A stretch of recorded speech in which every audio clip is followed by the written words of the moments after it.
Oh, dasar kau manusia tak punya tulang ekor.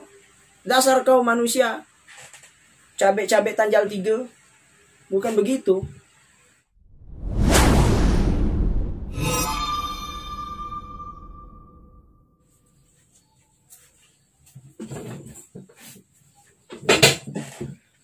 Bismillahirrahmanirrahim. Assalamualaikum Pak Muda, Mak Muda. Alhamdulillah hari ini saya mau ngevlog di kamar yang waktu itu pernah saya ngevlog di sini. Udah lama sekali tidak syuting di sini, masya Allah. Dan panas juga ya. Saya lupa hidupkan kipas.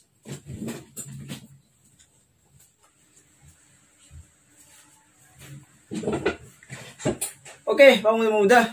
Jadi hari ini kita akan cerita-cerita sedikit tentang sesuatu yang sudah viral di dunia maya, masya Allah. Jadi kemarin itu sempat kita tahu bahwasanya ada banyak sekali hal-hal yang viral yang membuat kita bertanya-tanya, ada apa sih sebenarnya dunia ini? Sudah akhir zaman, sudah banyak orang gila kutip ya. Apa saja? Ternyata pada akhir-akhir ini sudah banyak penista agama, kemudian penista manusia, bahkan yang terakhir adalah penista hewan. Gila. Jadi dimulai dari penista agama ya. Sekarang di Instagram itu ketika saya lihat banyak sekali video-video yang menghina atau gimana ya, video-video yang membuat adegan-adegan atau dalam bahasa langsungnya itu ngolok-ngolok agama, ngolok-ngolok syariat, ngolok-ngolok nabi. Ya Allah ya Rabbi, coba bayangkan video yang pertama pernah saya lihat orang yang pakai mukena malah joget-joget, malah melakukan tindakan yang seharusnya tidak dilakukan. Akhirnya diciduk, kemudian minta maaf. Kemudian video yang lainnya mempermainkan sholat. Banyak, 2-3 butir ada kali video itu mempermainkan sholat. Di Instagram saya jumpa banyak. Kemudian video yang menghina Nabi Muhammad tentang lagu Aisyah.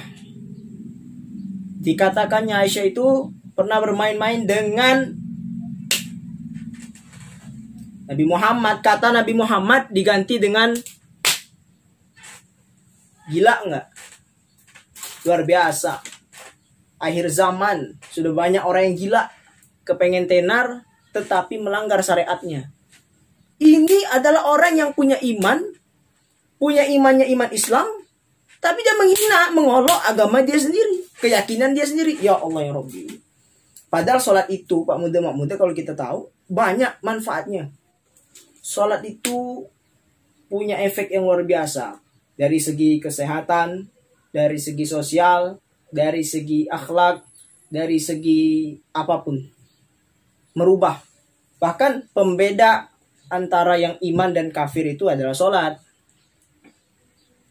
Nggak taunya dia lecehin sholat. Luar biasa manusia. Duh. Kemudian ada lagi yang mengolok-olok Nabi.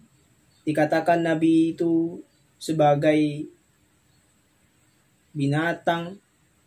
Pak Muda lihat sendiri kan videonya.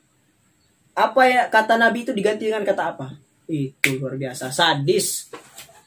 Kita umat Islam wajib marah dengan orang yang seperti ini. Wajib marah, tetapi ada koridornya. Bagaimana itu? Marah boleh, ikut-ikutan jangan. Marah boleh, ikut-ikutan jangan dengan orang yang macam ini. Nabi Muhammad itu pembawa kebahagiaan. Maro'a wajhaka yas'ad dalam syairnya. Siapa yang bisa melihat wajahnya Nabi Muhammad, dia akan bahagia. Luar biasa.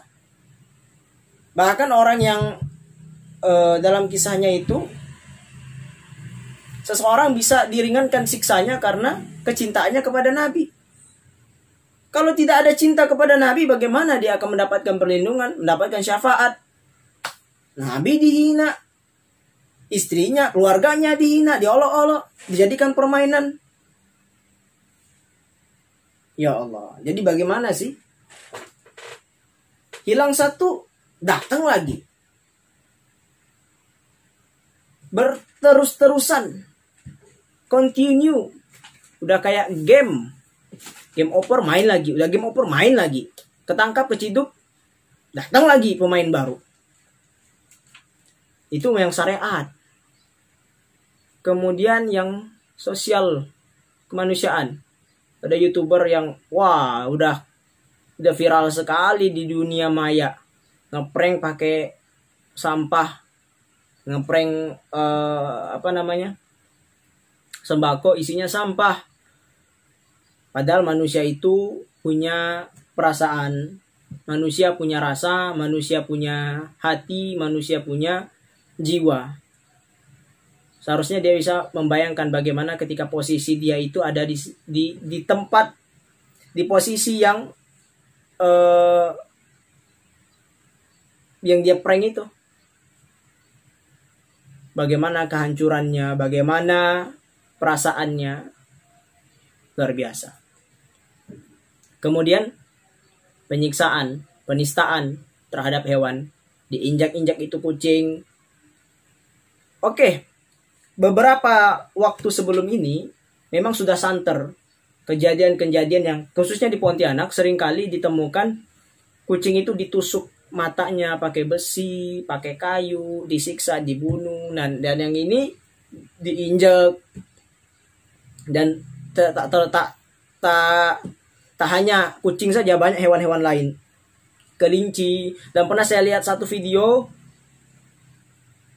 yaitu ada seorang majikan menarik kaki anjing, ditarik, kemudian diambil kapak, dipotong, menangis itu anjing. Luar biasa biadabnya manusia itu. Astagfirullah. Jadi sebenarnya ada apa sih sekarang ini? Kok semakin kesini semakin banyak itu loh. Orang yang pengen tenar tapi hobinya menjelek-jelekkan diri dia sendiri sebenarnya. Lantas kita ini sebagai masyarakat, kita sebagai penontonnya, kita sebagai netizen, warganet, apa sih yang harus kita lakukan? Dari Ustadz Abdul Somad juga mengatakan bahwasanya mereka itu tidak sadar. Mereka nggak sadar kalau mereka sedang melakukan hal yang sedemikian. Akal mereka nggak terpakai. Akal mereka tidak bisa merespon keadaan. Tiba-tiba saja mereka, coba dibayangkan ketika mereka melakukan tindakan penghinaan itu. Tindakan penghinaan terhadap syariat. Mengolok-olok sholat. Mereka happy-happy. Kemudian ya bersenang-senang ngolok-ngolok. Kemudian yang menghina, yang menista manusia, menista hewan, mereka senang-senang saja saat dalam video. Tapi ketika sudah ditangkap, muka melas, bercucuran air mata, ya begitulah, sebagaimana yang sudah-sudah. Artinya mereka tersadarkan dengan keadaan, tersadarkan dengan waktu.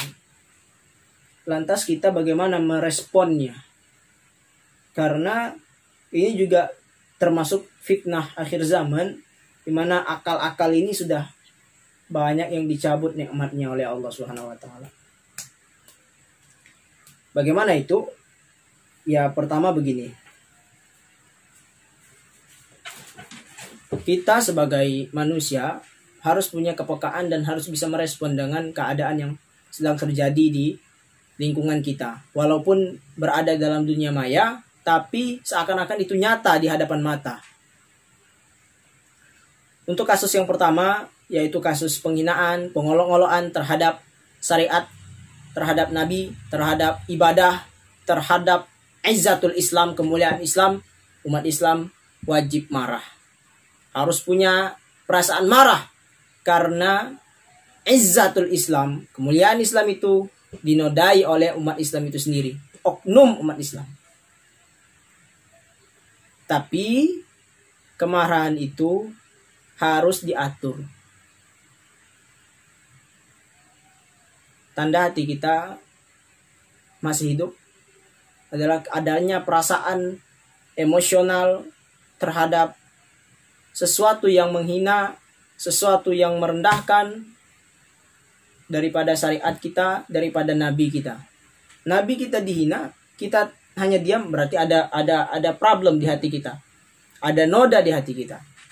Tapi kemarahan itu bukan berarti membolehkan kita untuk saling menghujat. Oh, dasar kau manusia tak punya tulang ekor. Dasar kau manusia cabe-cabe tanjal 3. Bukan begitu. Akan tetapi kita harus bisa membuka sebuah perubahan. Bagaimana itu? Kita tinggal di negara hukum, ada namanya proses hukum, kita serahkan kepada hukum. Kemudian bagaimana kedepannya ketika si pelaku telah meminta maaf, maka kita pun wajib memberikan maaf dengan catatan untuk tidak mengulanginya lagi dan diberikan tindakan tegas agar tindakan serupa, agar perbuatan pelaku tidak menjadi contoh orang-orang yang berikutnya, sehingga memutus rantai daripada penghinaan, pengolok-olokan syariat maupun nabi kita. Tak perlu kita saling menghujat. Apa bedanya kita dengan mereka? Dia hujat nabi kita, kita hujat dia. Dia ini siapa? Dia itu juga umatnya Muhammad.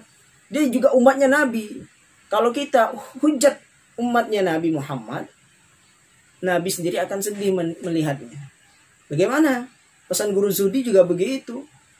Nabi Muhammad, ya sesuatu yang membuat Nabi Muhammad itu bahagia adalah ketika semua umatnya mendapatkan syafaat, kemudian terbebas daripada kezaliman, kemungkaran, bisa berada di koridor yang benar. Kalau kita saling menghujat, tidak saling merangkul, kapan selesainya? Kita saling doakan yang terbaik.